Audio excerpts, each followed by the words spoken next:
Let's talk about making money in college hockey, more specifically, the NLI, and all the financial backings at the NCAA D1 level. As of October 2024, the NCAA D1 Council approved the elimination of the NLI program. It's been replaced with a new financial aid agreement that serves basically the same purpose the NLI did. Basically, once the athlete assigns the agreement with the school, it prohibits other schools from contacting him and try to recruit him. Once an athlete signs the agreement with that school, it commits them to a 1-year agreement, not a 4, a 1. That 1-year agreement is where the school provides everything they've written in that contract, whether it's a full ride, a half a ride, food, housing, whatever they may need, books even, for 1 year. It doesn't automatically go year after year after year. Oftentimes that's renegotiated at the end of every season based on performance, grades, and other factors. It can be renewed by the institution if they choose, or it can be lessened. After the year, the athlete is also free to transfer wherever he'd liked. He is not obliged to sign the same agreement with the same school. The NLI used to be a long-term 4-year agreement. Now it's a year-to-year basis. Previously in the NLI, if you chose to transfer,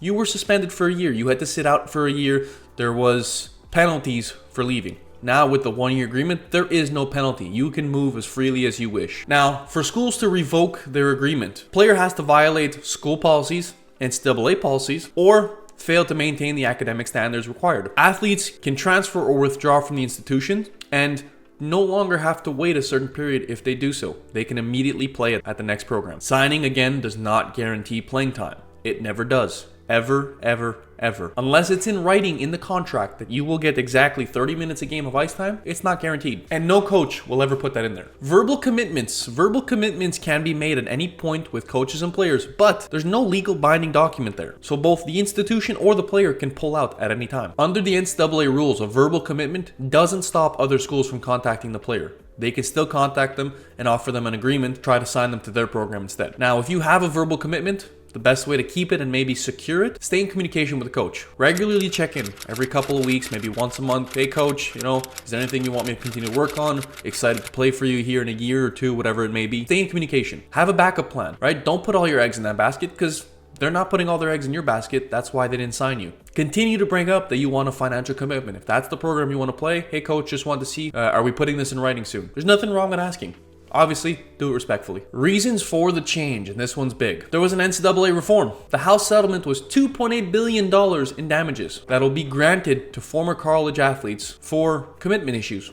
Billion with a B. If the settlement is finalized, schools will be able to start paying their players a certain limit. The cap is expected to be a little more than $23 million per school, an increase on an annual basis of 4%. This is in addition to stipends for food and housing, because some schools give stipends for that, so players will start making a decent salary if this goes through. The new revenue sharing payments will come in the form of schools of buying their NIL rights through contracts. So they're going to be paying them through the NIL rights. They have no requirements to pay their guys, but if they want to stay competitive, they're going to have to start throwing some money at these players because they're all going to want to get paid now. Since the NLI has joined the NCAA, athletes have made around 15 to 20 million annually. Of course, this is in all sports. We're not talking hockey specific here.